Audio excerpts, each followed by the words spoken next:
A day after Vodafone invoked the bilateral investment treaty against the Indian government, top legal officers have swung into action today. Top law ministry sources tell ET Now that the notice is being dealt on a priority basis. ET Now's Devdatta Das joins us with more exclusive details on that. Devdatta, what is the government's next course of action on this one, and what is the law ministry saying? The government is not taking any chances as far as this the Vodafone's notice to the government goes.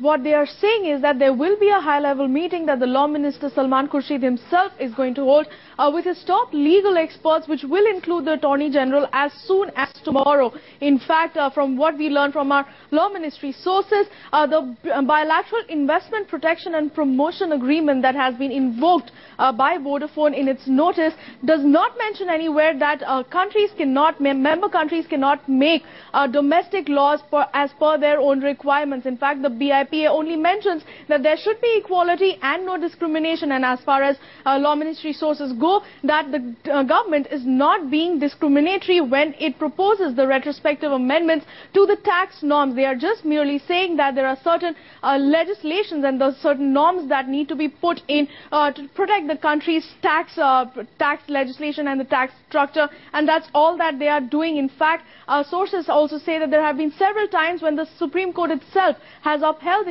these retrospective legislations, and there shouldn't be any problem for the government to deal with Vodafone's notice. But at the same time, they will not take any chances, and that meeting is going to go ahead as urgently and as immediately as possible.